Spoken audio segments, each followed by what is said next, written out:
Hey guys, my name is Chris and I drive a 1988 CRX Si.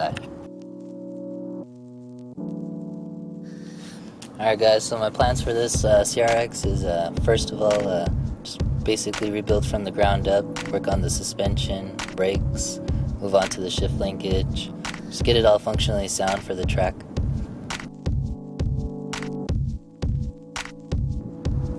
So goals for the CRX, guys, is going to be to go ahead and eventually upgrade everything as well, like polyurethane bushings, do the suspension, get some nice coilovers on there, with some nice camber arms, new exhaust, upgrade interior, possible motor swap.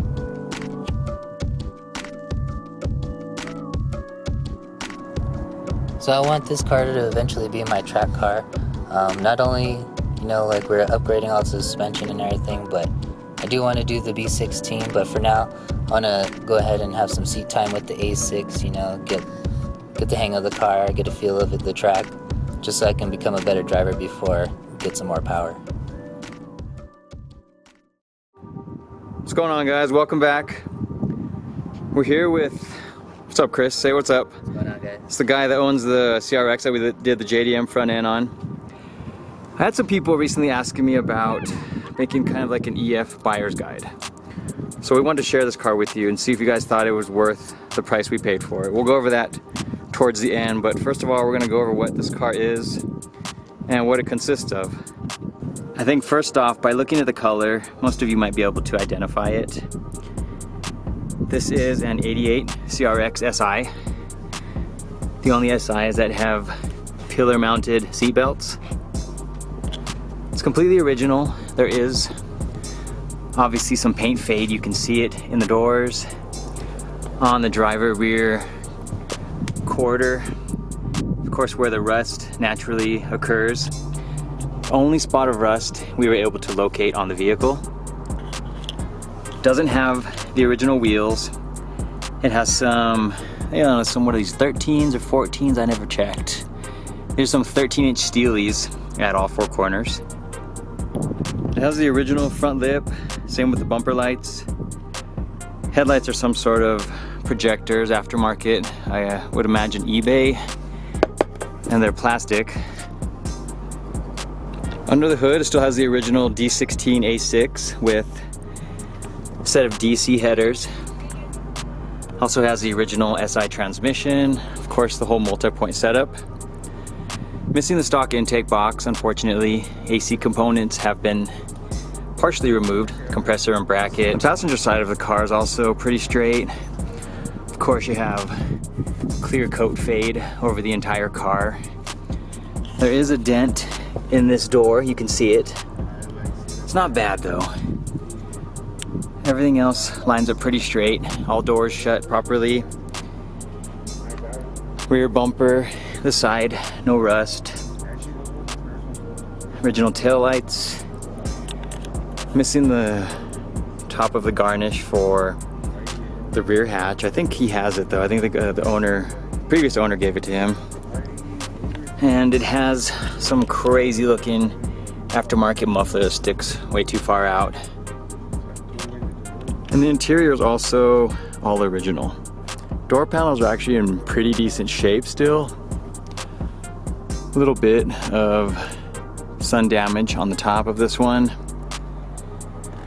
The dashboard is in very, very good shape still. Steering wheel's a little rough. Both seats are in much need of repair. Driver's seat, obviously the bolster.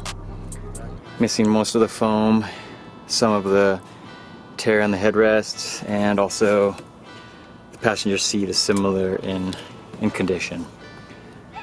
Shifter is weird. We were driving it and there's like all this loose play. We don't know if it's the hardware itself or maybe just the joints are worn out, but it still gets into all gears perfectly fine, but that needs to be fixed.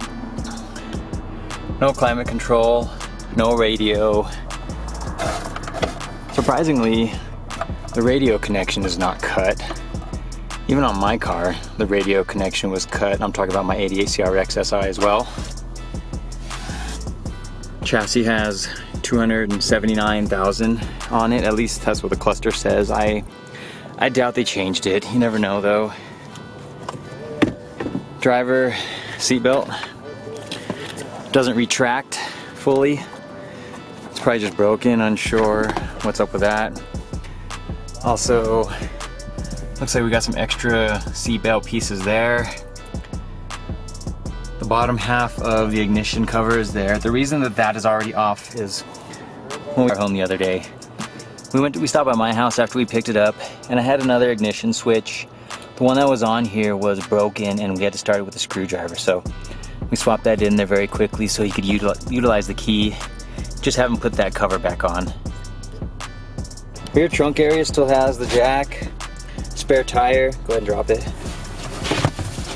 Even has the carpet and the cover piece, like that little foam cover piece. Cargo cover has been repaired with a huge hinge, and the back piece needs some repair. It's actually collapsed a little bit. And that's essentially it. I almost forgot. Hey, does the sunroof work, or no luck? Sunroof? Oh, it opens a little bit. Okay, so sunroof does function partially. We don't know if we'll be able to get it opened. We're not gonna open this in case we can't close it. But that is the car in a nutshell. So if you're asking me, it really depends on your usage for the vehicle. And I apologize for the wind, it's picking up a little bit where we're at. Now he paid $1,200 for the car. And you have to think about a couple different things. Are you using it for a daily driver? Is it just a fun car? Is it a track car? Is it an extra car? Now Chris already he daily drives a 2015 Civic Si. He has his 90 CRX Si that he has for fun. And now he just picked up this 88 CRX Si. It's $1,200 worth of the car, and it is a relatively rare vehicle. You don't find 88s that often. And yeah, the condition of it is a little rough, but I think $1,200 for a running CRX with original motor, original transmission, essentially never really touched. They lowered it somehow. I think it was some sort of coilover sleeves. I couldn't really tell what those were, but it looks like coilover sleeves. And that's essentially it though. It's a stock car, $1,200 worth, and I think it's a fair price. He's gonna use it as a track car. He has a B16 long block that he's searching for a transmission, and he's been collecting parts already, so we're gonna do a rebuild on the front end and then redo the back end with some rear disc brakes. And so overall, it's just gonna be a purely fun car. Now, if you're looking for something, I still think $1,200 would be perfectly fine, because he's been driving it a couple days out of the week when he's off, maybe back and forth to his parents' house, and just for fun. And so for that price, we feel like it's fair. Now, what I always look for when I look at cars, any rust, body damage, if the car has been modified heavily, you can usually tell. And this one hasn't. The coilovers, yeah, exhaust, big deal. Something that can easily be unbolted and changed out, but the rest of it is relatively untouched. They put a header on there. At least they put a nice one, a DC header, which if he decides to sell, he'll make some money back off of it. But other than that, looking at it, it's a pretty straight looking body. When we drove it home, as I was looking at it next to him, it looks like in really good shape still, some dings and dents, but I think that's normal for a 30-year-old car now. And when walking around the car, all those things that I showed you are things that I look for when buying them. Pretty much straightness of body, original engine / drivetrain, original interior, and the rest can be fixed. All those interior pieces, I know they're not super easy to come by. You can find them for sale. Seats can be reupholstered. I'm more concerned with if the body's ever been crashed. I don't mind. I actually prefer when it's original paint, because then you can, like if someone repaints it, you can never know what kind of damage it was really put through and how extensive the bodywork was. But this one, it hasn't been. We looked under the body itself. No nasty dents, no damage to any of the control arms or suspension. Same with the rear and front bumpers. There is no subframe damage on any of those. That's always a big plus when you're looking for a new vehicle. And so what do you guys think about the CRX? Do you think he paid a fair price for it? $1,200? You think he paid too much? Too little? I guess it really depends on location as well. We don't see a lot of CRXs come up for sale that are still straight bodied in our area. If we do, we're usually on top of it, and he'd been looking for something. He actually wanted an 88 or 89 HF, but ended up finding this for a good price. That pretty much wraps it up, guys. Thanks for taking the time to hang out with us today. I know Chris really wanted to get some footage of the car before he touches it and get some work done on it. So that way we can kind of look at it as a little bit of before and after. So hopefully by the June event, he'll have it out there at the track, and I'll try to get some more footage of it.